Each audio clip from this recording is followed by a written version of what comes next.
সুস্বাদু রেসিপি আপনাদের সঙ্গে শেয়ার করব, কচু পাতার ঘন্ট। তো কচু পাতার ঘন্ট তো কোনোদিন খাইনি, তাই আজকে প্রথমবার ভিলেজ রান্নাঘরে বানাবো। তাই আপনাদের দাদা কিন্তু আমাদের এই পাশের একটু ধারে পুকুর আছে, সেই পুকুরে গাদা কচু পাতা হয়েছে একদম পরিষ্কার জায়গায়। সেই কচু পাতা আপনাদের দাদা যাবে তুলতে আর ক্যামেরাম্যান। তো বন্ধুরা, এবারে আমরা কচু তুলে নিয়ে আসি, তো পরের দিনে দেখাবো এঁচড়। এঁচড় দেখুন কত ধরে আছে গাছে, কিন্তু এঁচড় হয়েছে, সেরকম খুব বেশি বড় হয়নি, আর একটু বড় হোক তার জন্য আমরা রেখেছি। তো যেদিন বানাবো ভিডিও দেখো বন্ধুরা, দেখে এবার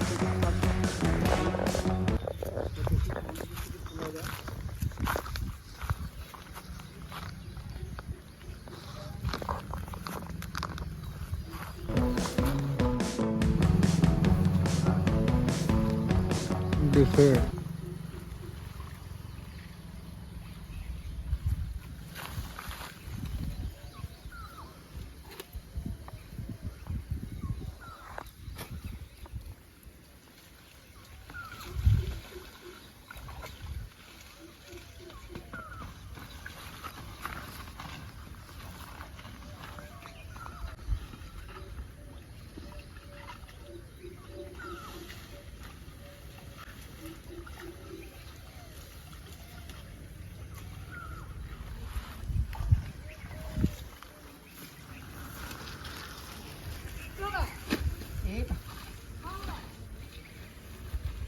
তো বন্ধুরা, আর লাগবে না, এটাতে হয়ে যাবে আমার। তো বন্ধুরা, এই কচু শাকগুলো তুলে নিলাম, যাই এবারে বাড়ি। ডাটা কত বড় বড় কচুর ডাটা, দেখুন একদম টাটকা। তো বন্ধুরা, আজকে চিংড়ি মাছ দিয়ে বানাবো কচুর শাকটা। নমস্কার বন্ধুরা, ভিলেজ রান্নাঘরে আপনাদেরকে সবাইকে আমার অনেক অনেক স্বাগত। তা আজকে তো কচুর ডাটার একদম দেখুন টাটকা, সেই দিয়ে চিংড়ি মাছ দিয়ে আজকে ঘন্ট বানাবো। কত বড়! হ্যাঁ, হাইডে। তো অবশ্যই পুরো রেসিপিটা আপনারা প্রথম থেকে শেষ পর্যন্ত দেখুন, আমরা কিভাবে কচু শাকের ঘন্টটা বানাবো। কাটো এবার। বন্ধুরা, এই ওপরে যে ছিলকাটা ছিল এটা বাদ দিয়ে দিলাম। এবার এটা ছুলতে হবে ছালগুলো, এভাবে ছুলে ছুলে কিন্তু এগুলোকে বাদ দিয়ে দিতে হবে, নালে গলা খুসখুস করবে। তো বন্ধুরা, অন্যটা ধরে দেবো আমি। প্রথমে আমি কচুর ডাঁটাগুলো সেদ্ধ করে নেবো।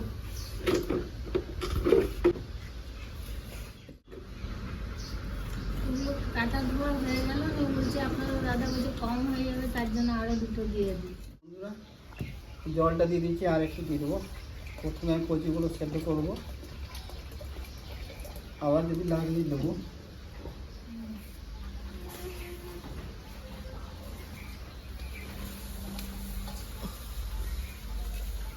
লবণ দিয়ে দেবো, তার সঙ্গে দিয়ে দেবো সামান্য একটু হাফ চামচ হলুদ।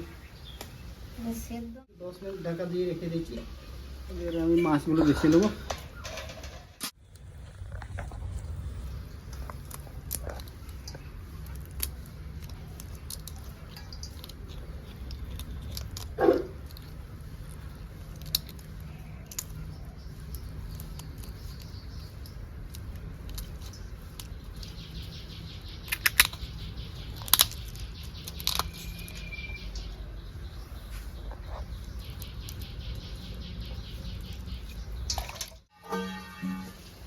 ডাঁটাটা আমার 10 মিনিটের বেশি হয়ে গেছে সেদ্ধ, তুলে নেবো এভাবে ছেঁকে ছেঁকে।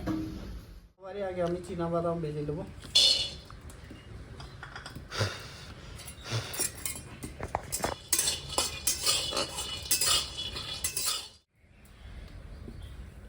তো বন্ধুরা, বাদামটা আমার ভাজা হয়ে গেছে, এবার নামিয়ে দেবো।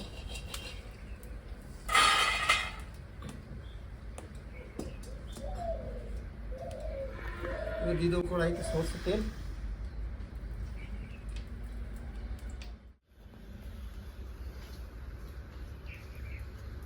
তো বন্ধুরা, দুটো শুকনো লঙ্কা দেবো, তার সঙ্গে দিয়ে দেবো গোটা জিরে, রাখা পেঁয়াজ, দুটো মিডিয়াম সাইজের পেঁয়াজ কেটেছি দিয়ে দেবো। এবার রসুনের কোয়া 15-20টা, একসঙ্গে ভেজে নেবো পেঁয়াজের সঙ্গে।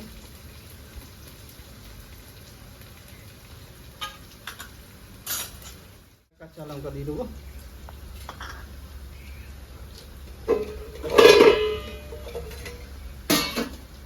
চিংড়ি মাছটা ভালো করে ধুয়ে রেখে নিয়েছি, এবার দিয়ে দেবো।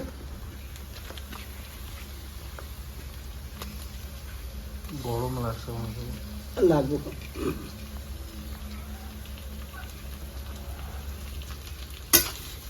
বসবো এখানে।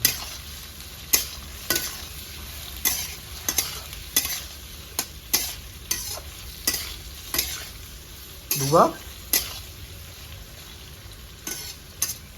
একটু লবণ দেবো, সামান্য একটু হলুদ গুঁড়ো দেবো, তার সঙ্গে দিয়ে দেবো জিরে গুঁড়ো। জিরে গুঁড়ো আর ধনে গুঁড়ো একসঙ্গে পেস্ট করা আছে।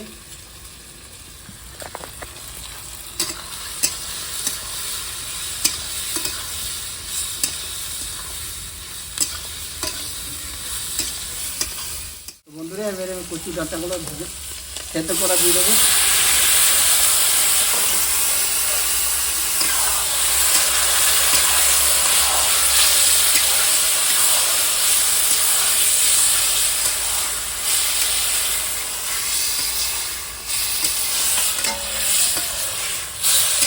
এবার ভেজে রাখা চিনে বাদাম দিয়ে দেবো একসঙ্গে।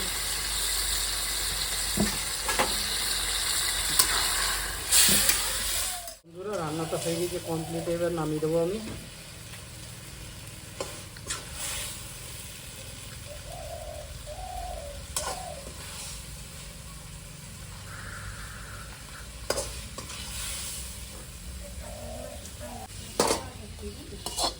দারুণ লাগছে দেখুন বন্ধুরা।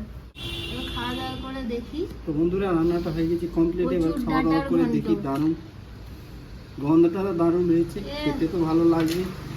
দারুণ।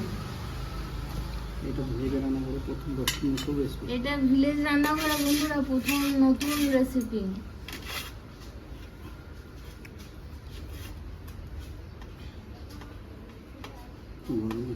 হুম, সিনটা কি সুন্দর উঠছে। দারুণ।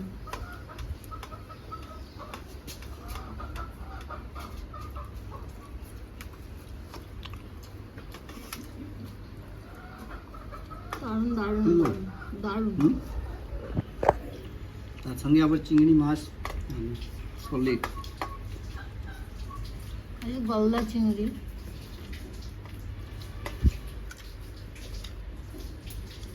সলিড হয়েছে বন্ধুরা। দারুণ। তো এই প্রথম খেলাম তো বন্ধুরা, তো এত সুন্দর একটা রেসিপি আপনারা হয়তো বানিয়েছেন খেয়েছেন, কিন্তু আমরা তো প্রথম খেলাম, আমাদের খুবই ভালো লাগলো। তো আপনারা ওইভাবে বানাবেন। ওই গলা চুলকুনি করছে না, গলা খুসখুসানি চুলকানি কিচ্ছু নয়।